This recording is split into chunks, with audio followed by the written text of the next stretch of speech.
সমাজের সব ক্ষেত্রে তারা বেপরোয়া নির্লজ্জ দলীয়করণ করে দুর্নীতিকে তারা জাতীয়করণ করতে যাচ্ছে। আমরা মানব না, আমরা মানব না। হাসিনা তাড়িয়েছে, যদি ফ্যাসিবাদ আপনারা কায়েম করেন আপনাদেরকেও জনগণ তাড়াবে, আপনাদেরকেও ছেড়ে জনগণ কথা বলবে না।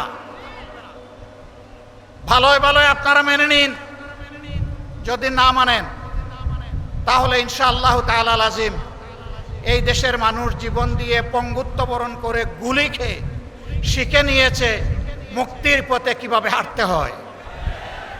আমরা আমাদের শহীদদের সাথে বেঈমানি করব না, জুলাই যোদ্ধাদের সাথে বেঈমানি করব না, 18 কোটি মানুষের সাথে বেঈমানি করব না। আমরা কথা রাখবো ইনশাআল্লাহ, জীবন দিয়ে হলেও লড়াই করে কথা রাখবো ইনশাআল্লাহ। এই বিএনপির ঘাড়ে আবার আওয়ামী ভূত সওয়ার হয়েছে। 1.5 যুগ ধরে যে ফ্যাসিবাদ কায়েম করেছিল বাংলাদেশে সংসদীয় গণতন্ত্রের আড়লে সংসদীয় স্বৈরতন্ত্র তারা কায়েম করেছে। প্রিয় সিলেটবাসী, দীর্ঘদিনের দাবি ছিল এখানে ইঞ্জিনিয়ারিং ইউনিভার্সিটি হবে। কলেজটি কুড়িয়ে কুড়িয়ে চলছে কেন? এইটাকে ইউনিভার্সিটিতে রূপান্তরিত করে প্রাণ দেওয়া হোক। মেডিকেল বিশ্ববিদ্যালয় নামে মাত্র একটা ঘর আর একজন ভিসি, এর বাইরে তেমন কার্যক্রম পরিলক্ষিত হচ্ছে না। অবিলম্বে এটাকে পূর্ণাঙ্গতায় রূপ দেওয়া হোক। আর অনেক দাবি সিলেটবাসীর আছে, তবে আমরা জানি না কার কাছে এই দাবি পেশ করছি। আদৌ তারা এই দাবি বাস্তবায়ন করবে কিনা আমরা তা জানি না।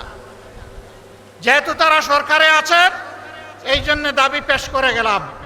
আমরা কথা দিয়ে গেলাম, আল্লাহ তাআলা যদি আমাদেরকে কোনোদিন এই দেশ পরিচালনার সুযোগ দেন এই 11 দলকে, ইনশাল্লাহ আপনাদের দাবি আমরা অক্ষরে অক্ষরে বাস্তবায়ন করব।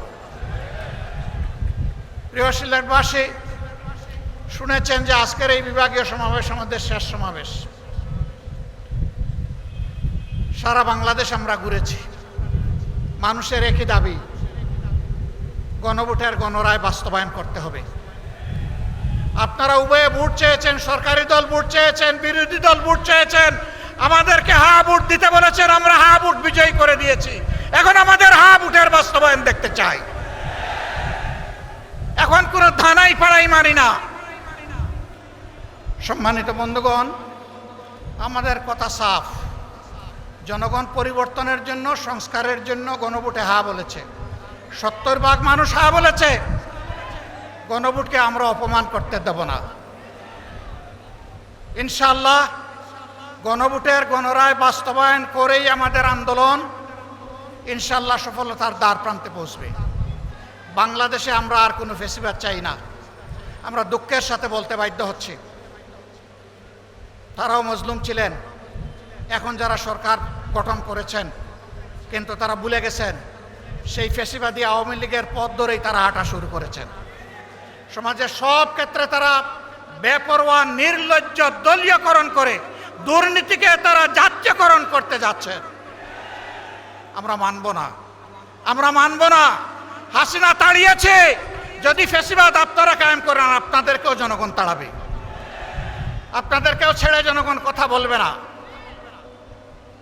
ভালোই ভালোই আপনারা মেনে নিন, যদি না মানেন তাহলে ইনশাআল্লাহ তাআলা আজিম এই দেশের মানুষ জীবন দিয়ে পঙ্গুত্ব বরণ করে গুলি খেয়ে শিখে নিয়েছে মুক্তির পথে কিভাবে হাঁটতে হয়।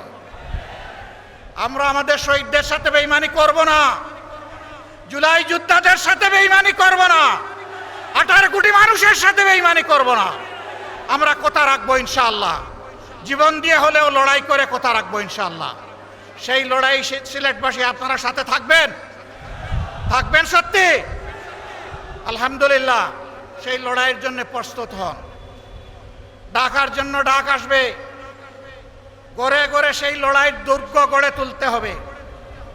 দেশ থেকে ফ্যাসিবাদ, দেশ থেকে চাঁদাবাজ, দেশ থেকে দুর্নীতিবাজ, দেশ থেকে দুঃশাসন দূর না হওয়া পর্যন্ত আমাদের লড়াই তীব্র থেকে তীব্রতর হবে ইনশাআল্লাহ। আমরা থামব না।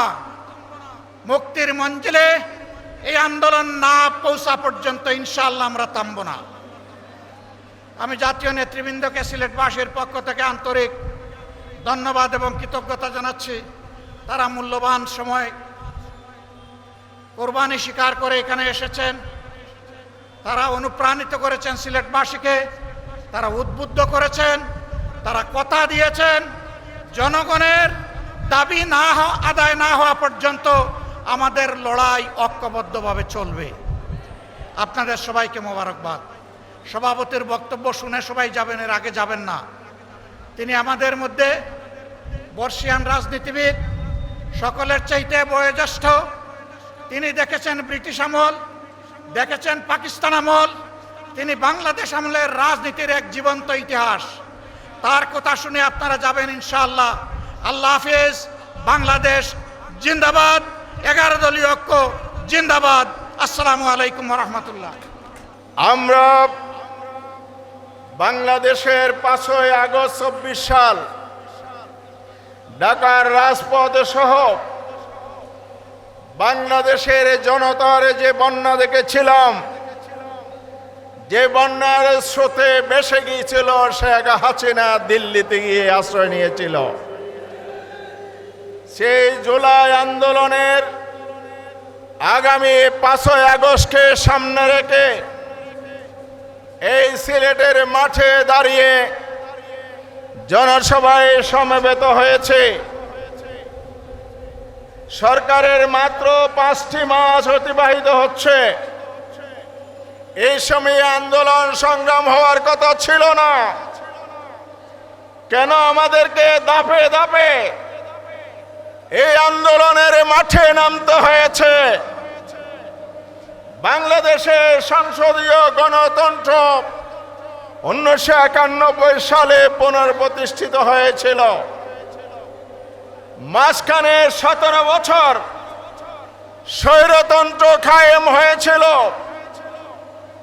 আমাদের ছাত্র জনতা, সর্বশ্রেণীর মানুষ, কৃষক, শ্রমিক, আলেম ওলামা, সকল ধর্মের অনুসারে দেশপ্রেমিক ফ্যাসিবাদ বিরোধী গণতান্ত্রিক শক্তি ওই দেশ যুগের ফ্যাসিবাদকে 5ই আগস্ট অভ্যুত্থানের মাধ্যমে কবর রচনা করেছিল। আমরা আশা করেছিলাম সংসদীয় গণতন্ত্র আবার কার্যকর হবে বাংলাদেশে 12ই ফেব্রুয়ারি নির্বাচনের মধ্য দিয়ে। নির্বাচনের প্রথম প্রহরে গণতান্ত্রিক অধিকার, ভোটাধিকারকে আবার হত্যা করা হয়েছে বিএনপির ইলেকশন ইঞ্জিনের মাধ্যমে। জাতির বৃহত্তর স্বার্থে আমরা সংসদকে কাজের সকল সমস্যা সমাধানের কেন্দ্রবিন্দু বানাতে চেয়েছিলাম, কিন্তু এই বিএনপির ঘাড়ে আবার আওয়ামী ভূত সওয়ার হয়েছে। 1.5 যুগ ধরে যে ফ্যাসিবাদ কায়েম করেছিল বাংলাদেশে সংসদীয় গণতন্ত্রের আড়লে সংসদীয় স্বৈরতন্ত্র তারা কায়েম করেছে, যার কারণে গণভোটের রায় বাস্তবায়ন করে নাই। বন্ধুরা আমার, কেন করে নাই? বক্তৃতা অনেকেই সরকারের নানা বিষয় তুলে ধরেছেন। আমি শুধু গণভোটের এই কথাটা বলে শেষ করতে চাই। গণভোটের যে কোয়েশ্চন ছিল, প্রথম প্রশ্নের 6 মধ্যে বলা আছে তত্ত্বাবধায়ক সরকার ব্যবস্থার পুনর্প্রবর্তন, নির্বাচন কমিশন সহ সাংবিধানিক প্রতিষ্ঠানগুলোর পুনর্গঠনের পক্ষে আপনার মতামত কি? জনগণ 70% মানুষ এটাকে সমর্থন করে জানিয়ে দিয়েছে বাংলাদেশে আর কোনো স্বৈরতন্ত্র আমরা দেখতে চাই না। এই জন্য রাষ্ট্রীয় সংস্কার ছাড়া গণতন্ত্র কায়েম সম্ভব নয়। এটাই হলো গণভোট। বিএনপি চায় না কেন? বিএনপি যদি সংস্কার চাইতো তাহলে সদস্যরা সংবিধান সংস্কার পরিষদের শপথ নিতেন। না নিয়ে তারাও সংবিধান সংশোধনের বিশেষ কমিটি গঠন করে জাতিকে বোকা বানানোর চেষ্টা করছেন। কারণ হচ্ছে নির্বাচন কমিশন যদি স্বাধীনভাবে কাজ করার জন্য সংস্কার হয়, পুনর্গঠন হয়, তাহলে ইলেকশন ইঞ্জিনিয়ারিং করে বিএনপি আবার ক্ষমতায় আসতে পারবে না। বড় দুঃখের বিষয়, দলীয়করণ, বৈষম্য আওয়ামী লীগকে ছাড়িয়ে গেছে। জেলা পরিষদের যে প্রশাসক নিয়োগ সংবিধান লঙ্ঘন করে হয়েছে। গতকাল 12টি কর্পোরেশনের কর্মকর্তা নিয়োগ দেওয়া হয়েছে, সবগুলো দলের দুর্নীতিগ্রস্ত নেতাদের পুনর্বাসন কেন্দ্র বানিয়েছে। তার সাথে জঘন্য বিষয় হচ্ছে নির্বাচন কমিশনে শামসুল আলম নামে একজন কর্মকর্তা 2017 সালে উপসচিব হিসাবে অবসরপ্রাপ্ত, তাকে গতকাল অতিরিক্ত সচিব হিসাবে সেখানে নিয়োগ দিয়েছেন। পরিকল্পনা হচ্ছে আগামী স্থানীয় সরকার নির্বাচনে আবার ইলেকশন ইঞ্জিনিয়ারিং করবেন, জাতীয় নির্বাচনে একইভাবে মাস্টার প্ল্যান করবেন। কারণ তিনি 17 সাল থেকে 26 সাল পর্যন্ত বিএনপির রাজনীতি করেছেন সক্রিয়ভাবে। প্রশাসনিক ক্যাডারে তার নিয়োগ দেওয়ার কথা নয়, দলীয় কারণে বিএনপি অপকর্ম করেছে, দেশের আইন বিধি লঙ্ঘন করেছে। আজকের সমাবেশ থেকে অবিলম্বে নিয়োগ বাতিলের আমরা দাবি জানাই।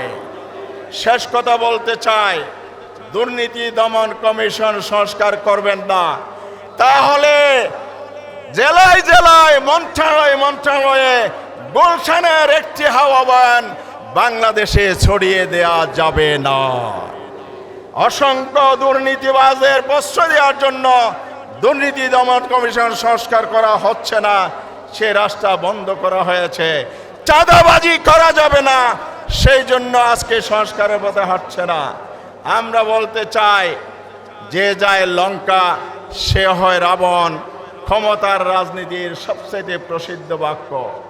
শেখ হাসিনা বাংলাদেশের লঙ্কা বানিয়ে রাবণ শেষে ছিলেন।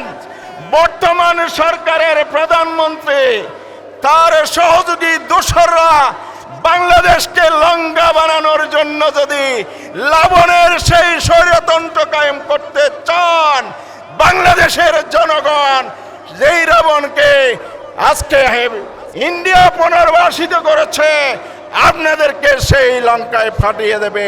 বাংলাদেশ শাসন করার কোনো সুযোগ জনগণ আপনাদের কার দেবে না।